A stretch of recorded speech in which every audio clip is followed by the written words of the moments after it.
Bueno, bienvenidos a una nueva edición de Oligarcas de la Nada. Hoy estamos en una noche linda, fría, en la ciudad de Buenos Aires, junto con mis compañeras Vicky, Sofi, Yayu y mi compañero Tono. Hoy es un día muy especial porque vamos a entrevistar al ministro de Educación de la Nación, Nicolás Trota, para hablar un poco sobre esta vuelta a clases presenciales que tuvimos, que tanto esperamos, y también un poco de coyuntura sobre qué está pasando en nuestro país en estos días, y un par de cosas más. Primero que nada, Nicolás, agradecerte por venir acá, por tomarte el tiempo y preguntarte cómo estás. ¿Cómo están ustedes, chicos? Estamos en un momento difícil, creo, todos y todas, en el momento de la pandemia, que ha impactado de manera compleja a toda la humanidad y, por supuesto, Argentina no está exenta. Luego también lo que fueron años previos de mucha dificultad para la Argentina, para nuestro país, y en esas condiciones nos impactó la pandemia. Observamos, analizamos que se está pasando la segunda ola, el impacto inicial en la región metropolitana de Buenos Aires, que se está avanzando en el proceso de vacunación de toda la sociedad, y eso nos da una perspectiva de poder superar finalmente este momento de enorme complejidad que ha iluminado todas las desigualdades que tiene nuestro país y también la responsabilidad clara desde nuestra perspectiva que tiene el Estado, que tienen los estados en garantizar la construcción de realidades de progreso con justicia social, y en eso nos encontramos trabajando en este momento tan excepcional que es el momento de la pandemia. Sí. Claro, nosotros capaz el mayor desafío para todos los estudiantes, que es el de estudiar por fuera de la escuela, sin las aulas, sin la presencialidad, pero ahora ya volviendo. Y te queríamos preguntar justamente sobre eso, de qué condiciones cambiaron con respecto a abril que nos estén dando hoy la posibilidad de volver a las clases presenciales.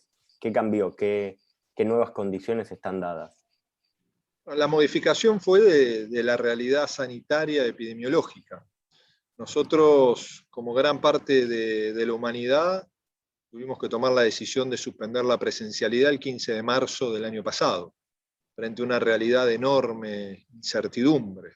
¿No? Nunca en la modernidad se había transitado una pandemia, y a partir de allí empezamos a transitar dos importantes desafíos. Uno, garantizar la continuidad educativa y pedagógica en el marco de la profunda desigualdad y diversidad de realidades que transita nuestro país, y por el otro lado, desplegar todas las decisiones que permitan el regreso seguro a la presencialidad. Así aprobamos en julio del año pasado, el 2 de julio, los protocolos estrictos para el regreso a la presencialidad, y fuimos, sí, modificando según la evidencia y la información que se tenía en cada etapa, lo que debían ser las variables sanitarias y epidemiológicas para ese regreso a la presencialidad, ¿no? De una mirada muy estricta, porque era lo que recomendaban los especialistas en cuanto a la posibilidad de dar un paso a la presencialidad, que hablábamos en el primer protocolo de nulo o muy bajo nivel de contagio, a las distintas etapas que se transitaron, hasta el impacto de la segunda ola,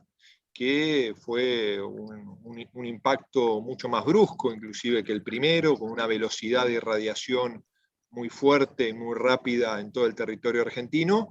Nosotros ahí creamos variables epidemiológicas y sanitarias. La epidemiológica se vincula a una tasa de incidencia, que es la acumulación de casos en los últimos 14 días, y eso dividirlo por la cantidad de población para llegar a un ratio de cantidad de contagios cada 100.000 habitantes. Y por el otro lado, la capacidad de respuesta del sistema sanitario, ¿no? La tasa de incidencia inferior a 500 casos cada 100.000 habitantes, y una tasa de respuesta del sistema sanitario que se traduce en una ocupación inferior al 80% de las camas de cuidado intensivo. Claro. Y a partir de esos datos objetivos, poder transitar nuevamente una presencialidad con estrictos protocolos. Y en cada jurisdicción, en cada mínima unidad geográfica posible que se pueda transitar esa realidad, ¿no?, de realidad sanitaria y epidemiológica, somos promotores del regreso a la presencialidad, y eso es lo que está pasando hoy en aquellos lugares que están recuperando la presencialidad en las aulas. Sí.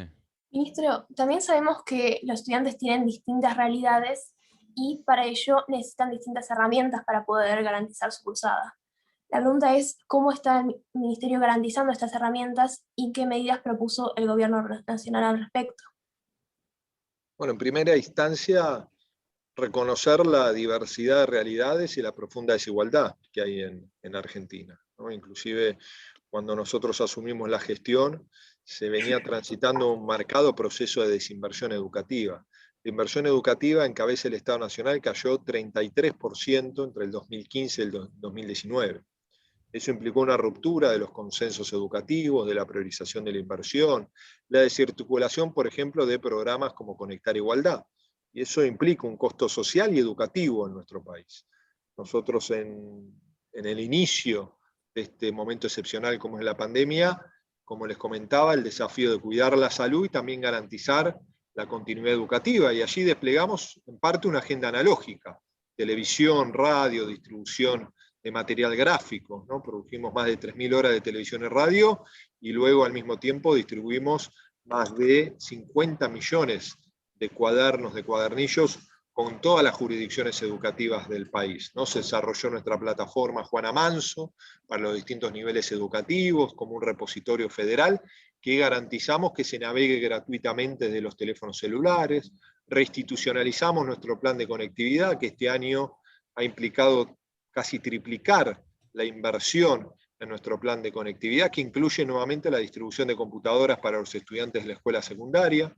Estamos invirtiendo este año más de 20.000 millones de pesos en la fabricación de computadoras en suelo argentino, creando 2.000 puestos de trabajo, para mencionar algunos ejemplos, ¿no? Y después todo lo vinculado a la dimensión pedagógica, el concepto de unidad pedagógica 2020-2021 para garantizar los aprendizajes, el hecho de que no existió promoción automática, no es que los chicos pasaron de grado o de año como si no hubiésemos transitado un año excepcional. Aquellos aprendizajes que quedaron pendientes se reorganizaron con la propuesta pedagógica del 2021, ¿no? El acompañamiento, el fortalecimiento de las trayectorias educativas, principalmente de aquellos estudiantes que tuvieron menor vínculo con la escuela, ¿no? Menor intensidad en ese vínculo con la escuela, a partir de un programa Acompañar, que también financió el Estado Nacional y articulamos con las 24 jurisdicciones educativas. Todo eso en el marco de la excepcionalidad de la pandemia y al mismo tiempo pensando lo que tienen que ser las transformaciones positivas de nuestro sistema educativo, desde la educación inicial, transitando por la escuela primaria y por supuesto también por algo que para nosotros es central en el pensamiento del desarrollo de nuestro país, es cómo reimaginamos una escuela secundaria que interpele, que acompañe, que seduzca a nuestros adolescentes en la Argentina, ¿no? Más vinculado al mundo real que ustedes transitan, más vinculado también al mundo del trabajo. Claro. Y Nicolás, una consulta también sobre un tema que también está muy en la mesa, que es el tema de la vacunación para docentes. ¿Qué avances hay en el tema del plan de vacunación?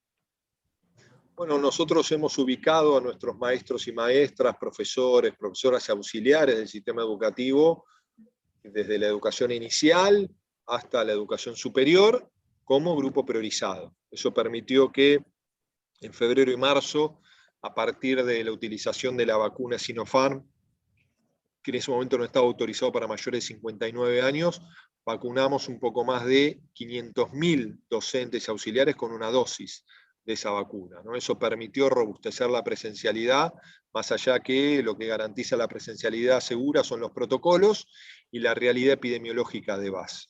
Luego esa vacuna fue autorizada para mayores de 60, muchas jurisdicciones siguieron vacunando también prioritariamente a docentes. Se puso el foco, por supuesto, en la población de más riesgo, ¿no? En los mayores de 60 años, en los que tienen alguna enfermedad prevalente.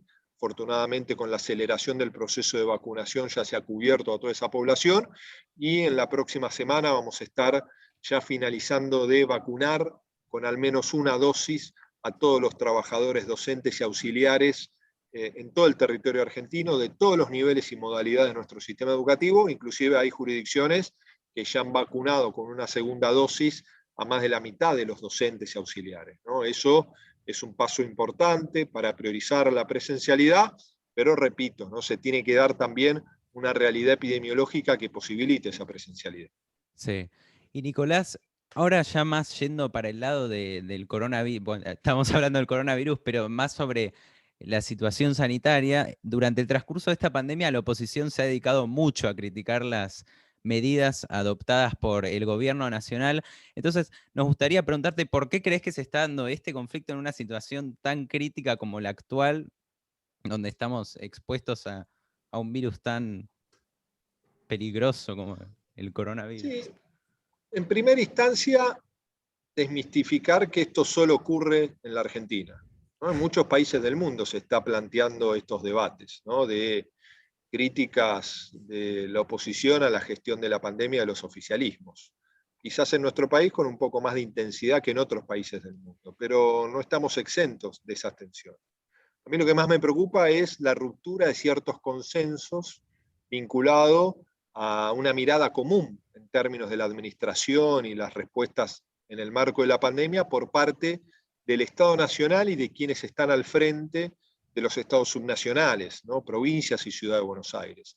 Porque la oposición que está o que tiene representatividad exclusivamente en el ámbito del Congreso Nacional suele ser mucho más crítica, pero no tiene la carga de la gestión.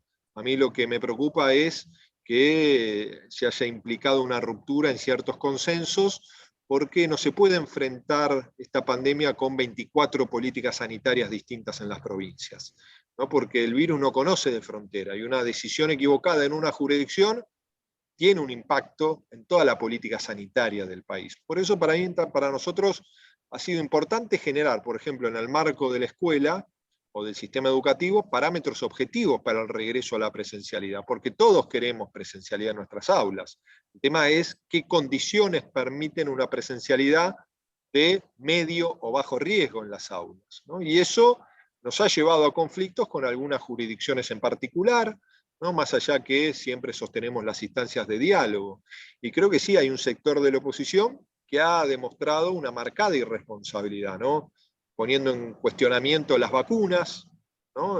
Creo que eso ha tenido un impacto que tenemos que ser conscientes, más allá que finalmente se ha construido un marco de confianza en todas las vacunas que ha adquirido nuestro país.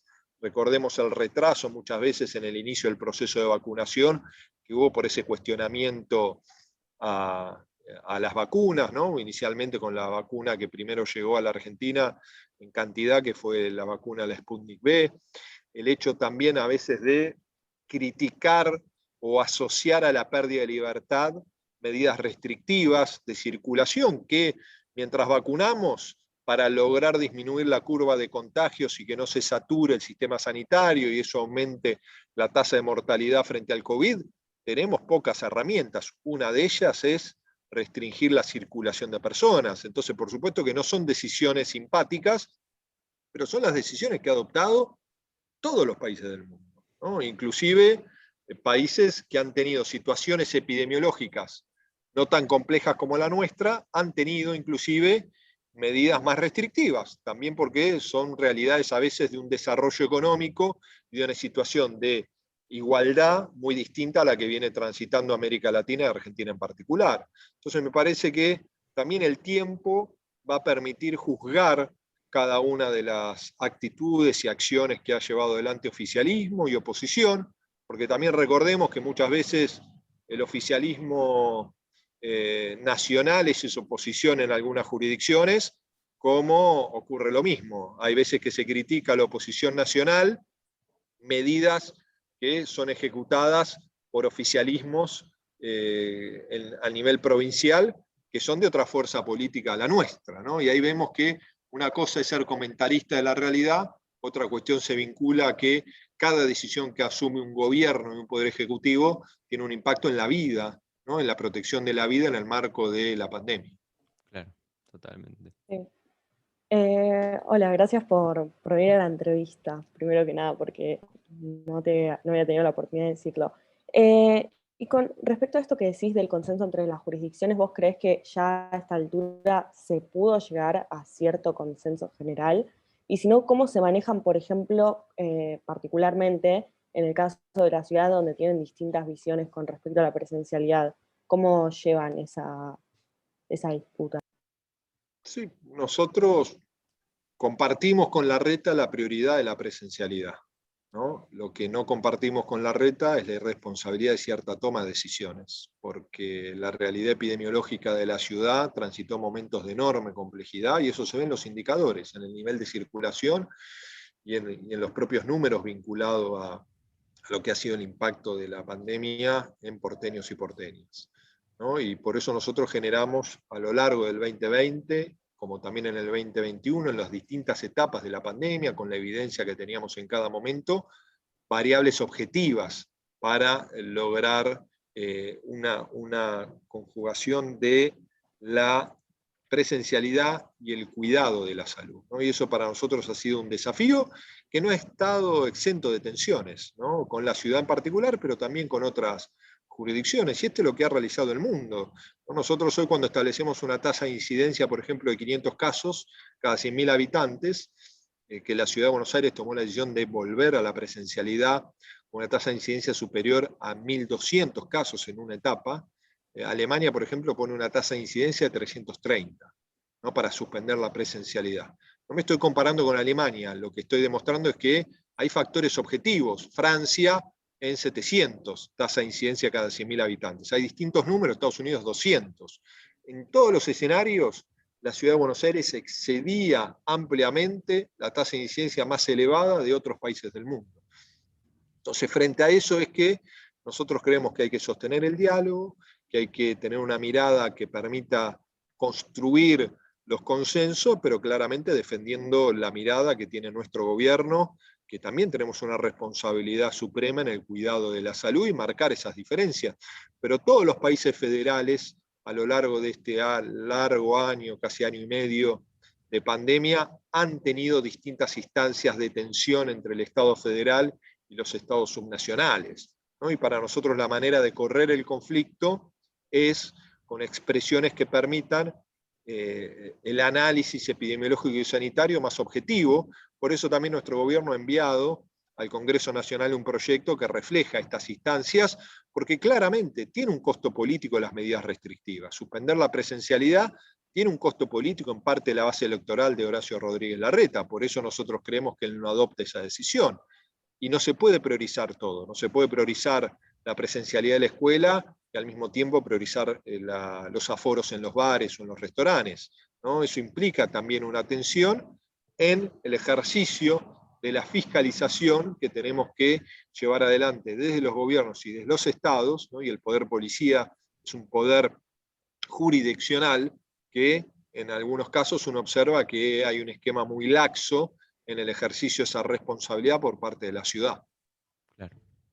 Sí. Claro, y con esto que vos decías sobre los manejos de la ciudad, que corresponden quizás a una pérdida de consensos científicos o casi objetivos, ¿qué influencia crees que tuvo en este nuevo paradigma que parece demostrar la oposición los medios hegemónicos de comunicación?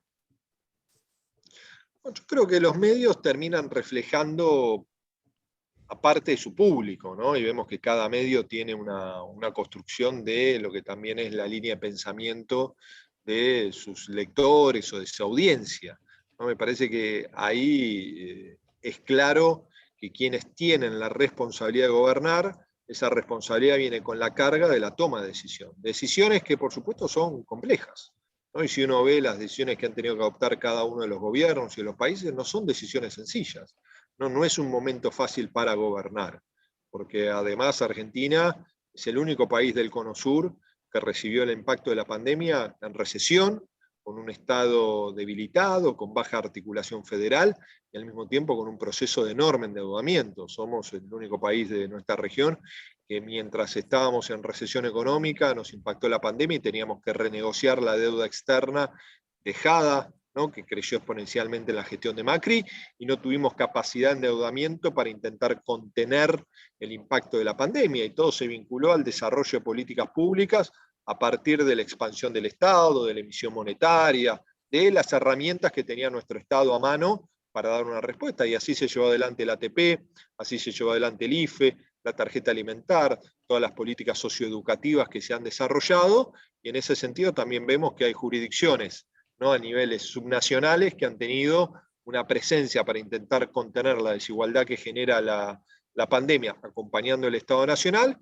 y otras jurisdicciones como la Ciudad de Buenos Aires, que no han tenido un marco real de acompañamiento al sector productivo, al sector de los servicios, para contener el impacto de la pandemia. Y en ese sentido también creo que tenemos que sostener todos los cuidados y hacer un esfuerzo para concertar, porque es lo que necesita nuestra sociedad en este momento.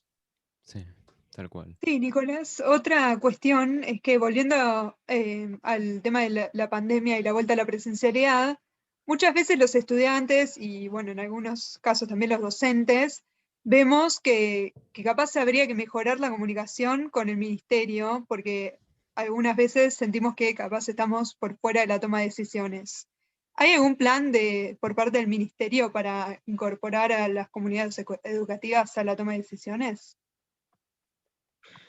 La verdad me parece en eso que siempre hay que, nosotros tenemos un área de democratización educativa donde se trabaja con los centros de estudiantes, se trabaja con las instituciones educativas, ¿no? Después respetando por supuesto la realidad de cada una de las instituciones y fortaleciendo el trabajo. Yo no solo como ministerio, sino en particular como ministro, trato de sostener el diálogo con nuestros docentes en los distintos lugares de nuestro país, con los estudiantes, con los distintos colectivos que representan, por supuesto, con los sindicatos docentes, con los 5 sindicatos nacionales, tengo un diálogo muy, muy cotidiano para tratar de diagramar en un momento de enorme excepcionalidad el compromiso y el trabajo mancomunado, como también lo venimos llevando adelante, inclusive con el sistema universitario nacional, con los centros de estudiantes. Sí, para nosotros eso es un desafío de una construcción cotidiana, ¿no? Mucho más que veníamos de un gobierno que era muy refractario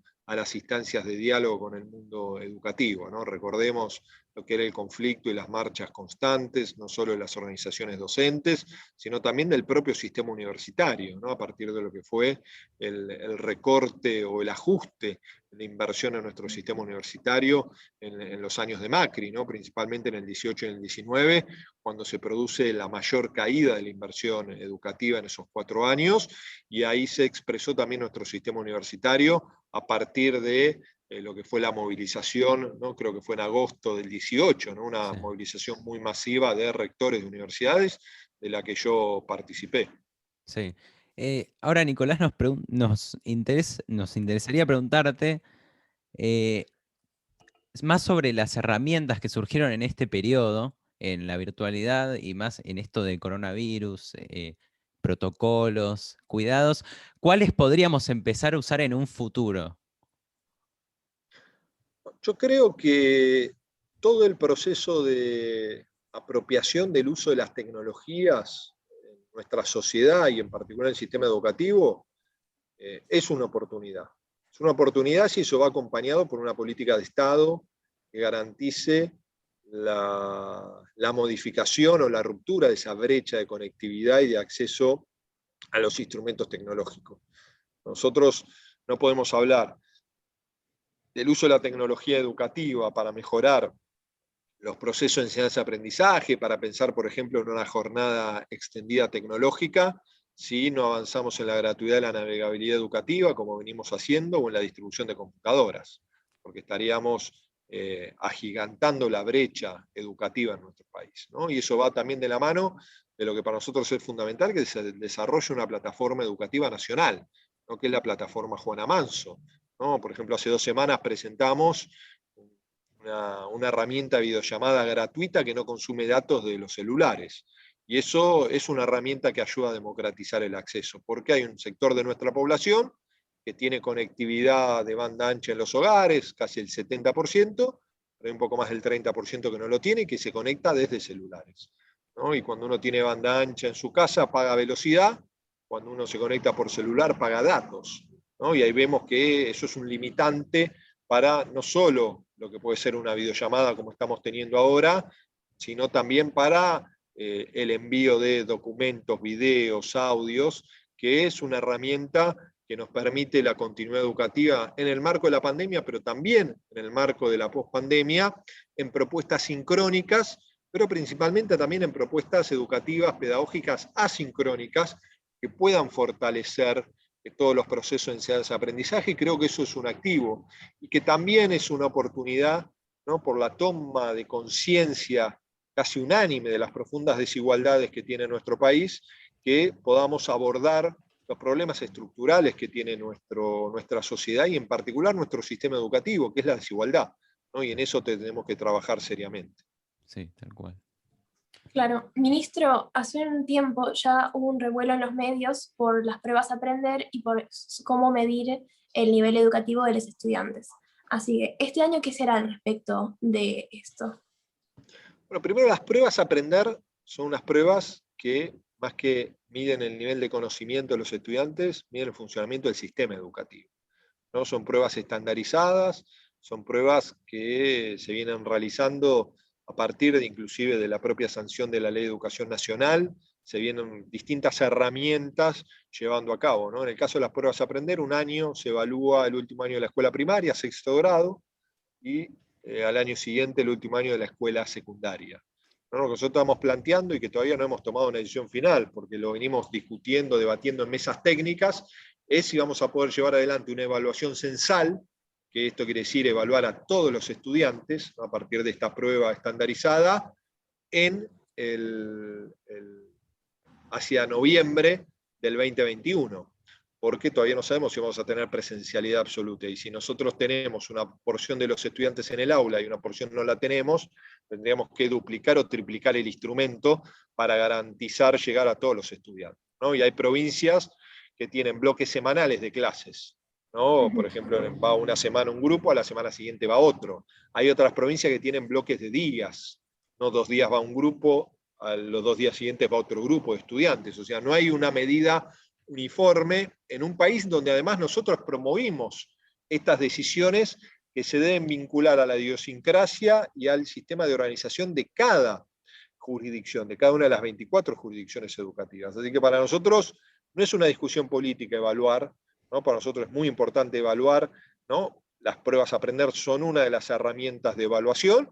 Nuestra discusión quizás es, en vez de hacerlo en noviembre, diciembre, tener que hacerlo en febrero, marzo, cuando ya superemos esta instancia de la pandemia, y excepcionalmente en el 2022. En el caso que finalmente se sea la decisión, evaluemos al comienzo del año la escuela primaria y a la finalización del año la escuela secundaria, ¿no? Y luego tenemos otras instancias de evaluación. Y tan importante como evaluar, ¿no?, es la respuesta que tiene que tener nuestro sistema educativo y la política en particular a los resultados que nos reflejan estas instancias de evaluación, ¿no? Porque hay ciertos sectores de nuestra sociedad que endiosan las herramientas de evaluación, ¿no?, y después terminan dándole la espalda, ¿no? Macri, para poner un ejemplo, hace un culto a la evaluación como hace de un culto el ajuste en la política educativa, porque no existió gobierno que en 4 años reduzca 1/3 la inversión educativa. O sea, caer 33% de la inversión educativa en 4 años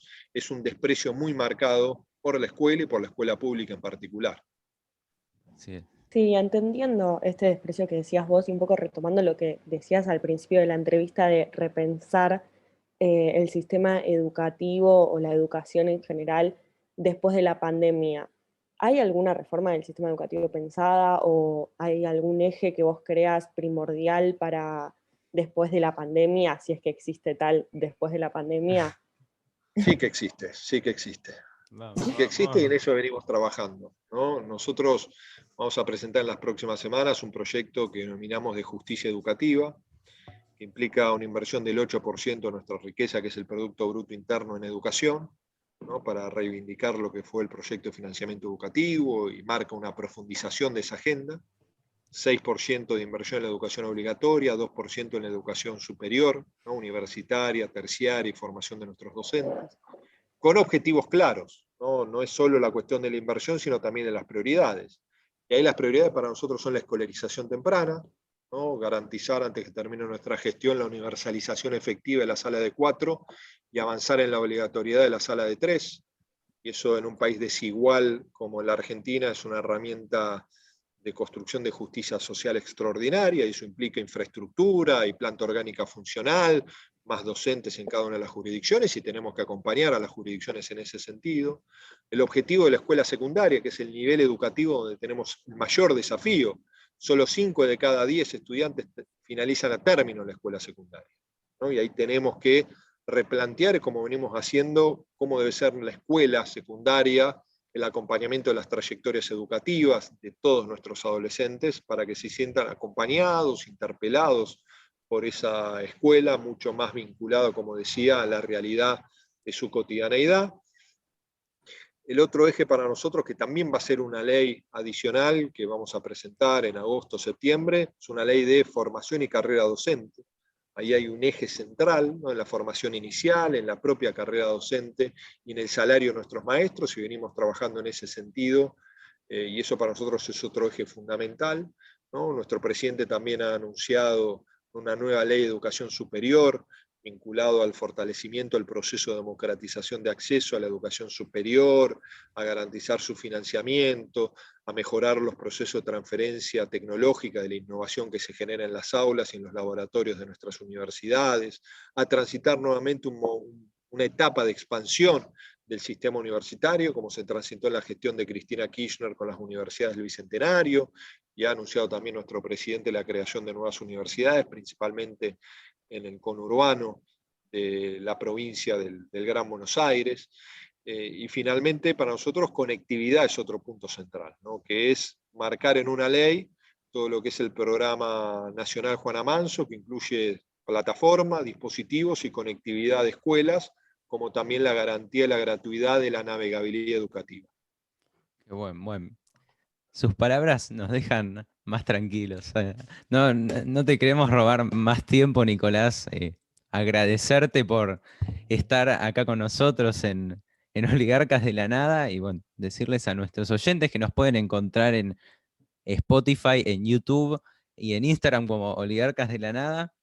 Y bueno, de vuelta agradecerte, Nicolás. Gracias. No, gracias Eduardo, Antonio, Victoria, Sofía, Yayu, ¿no?, también por la oportunidad de conversar con ustedes, pedirles que se cuiden, que tenemos que ser muy responsables en esta etapa, que todavía la pandemia no se ha superado, estamos lejos todavía de superar esta situación, tenemos que ver el mundo, más allá que quizás lo más complejo de la segunda ola ha pasado. Avanzando con la vacunación.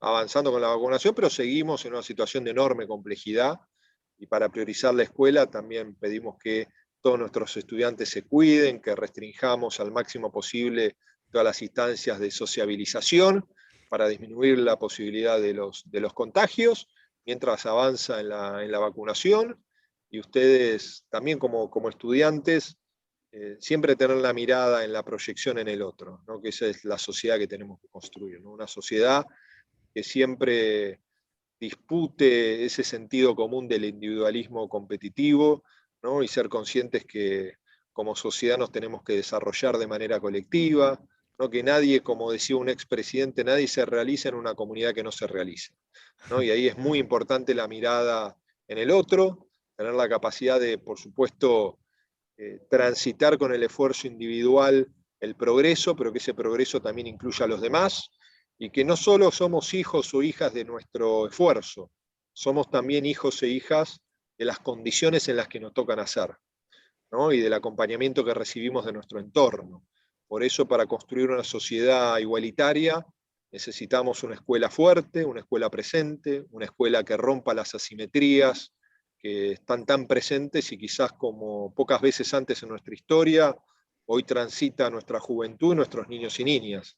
Y eso demanda un Estado presente, un Estado que articule. Así que mi palabra para con ustedes es, sostengan el compromiso, pero siempre no pensando solo en uno, sino también tener la capacidad siempre de proyectarse en el otro. Cambiando las palabras del nadie se salva solo, nadie se educa solo en este presente de virtualidad y presencialidad. Pero bueno, Nicolás, esperamos encontrarte en otras instancias de conversación, de charla, de discusión de la educación, y eso es todo por hoy. Nos vemos en el próximo programa. Un gustazo. Un gusto. Un abrazo, cuídense, Gracias. chicos y chicas.